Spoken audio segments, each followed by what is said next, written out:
Hello, everybody, and welcome back. I recently started developing an N-scale layout, and one of the things that I knew that I was going to have concerns with is Kato Unitrak is very sophisticated, but it's also very complicated. They have pieces for a lot of things. On the left-hand side here, we got the straight track, we got the switches, we got the crossings, we got girder bridges, we have curves of various sharpnesses and angles. And I looked at all this and said to myself, well, there's only a couple ways I'm going to do this. First, I could use one of their pre-existing sets and just kind of modify it, or I could kind of try to draw out how to incorporate all these pieces into a set. And then I realized, well, this is a complicated thing. Perhaps there's a computer program to do it, and the computer program that I found was Anyrail.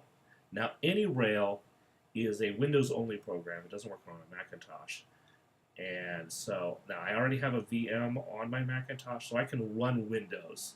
So I'm going to kind of do a couple things here. First, I'm going to bring up my copy of Windows, and this track, the Kato track guide, I'm going to push it off to the side, but I'm going to show you how quickly Anyrail can create a layout. So here we go. I'm going to take this, move it out of the way, and bring up Microsoft Windows. All right, there is when I'm going to put a little sliver of my face down here. You can see how I'm doing all this stuff. Okay, first thing up is I need to start the program. Here's Anyrail.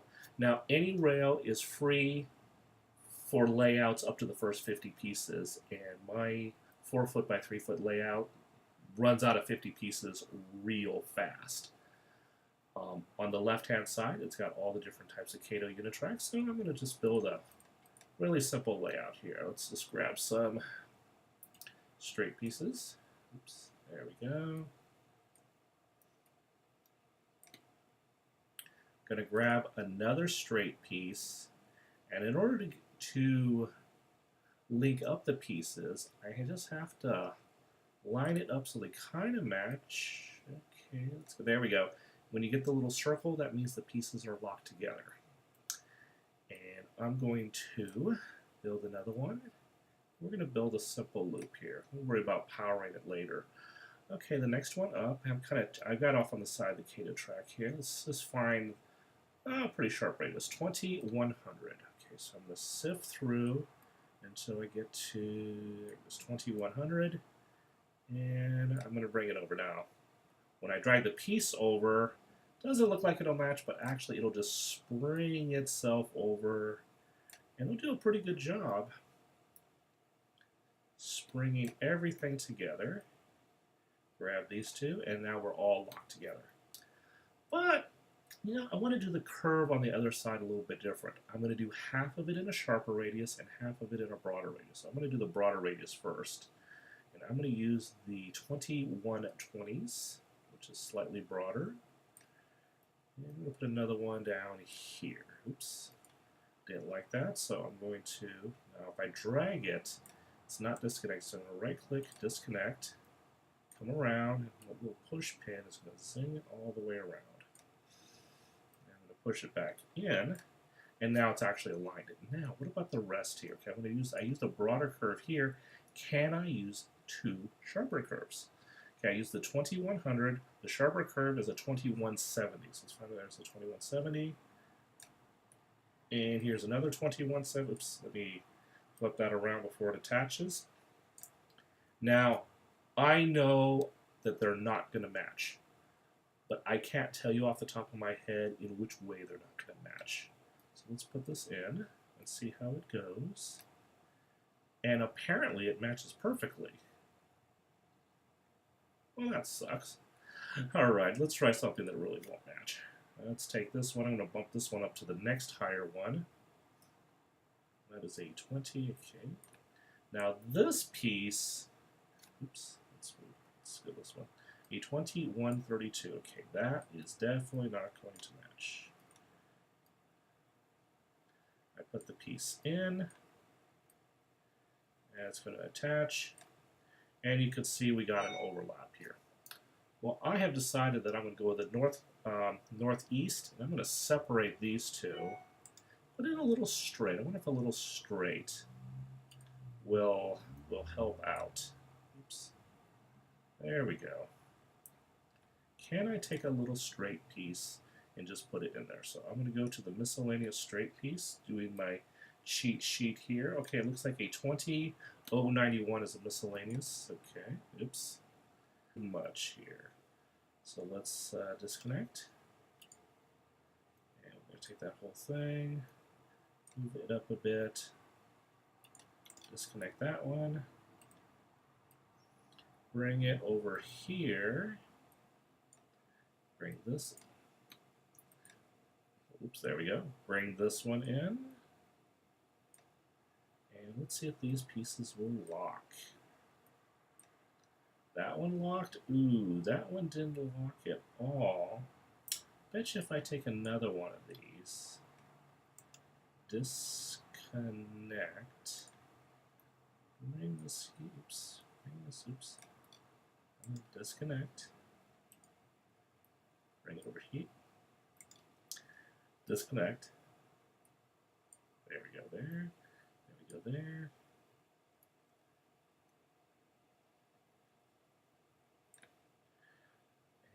and really close.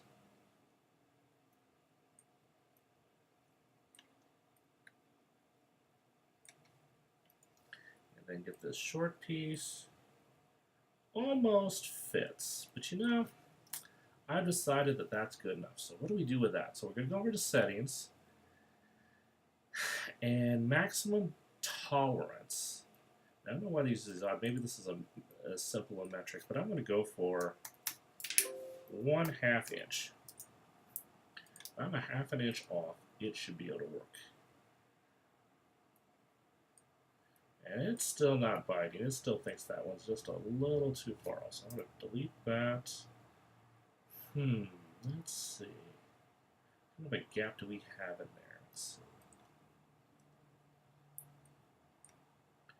Well, if I take a broader curve, okay, so this is a 2120.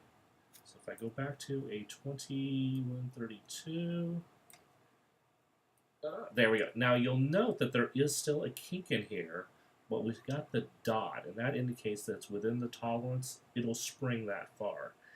And this is one of the good things about it. It doesn't assume that all the pieces have to be perfect, because really when you're dealing with the complex angles that Kato has, you're never going to get all the pieces to match anyway, or, you know, put kind of all kinds of restrictions in. Plus, they'll bend a little bit.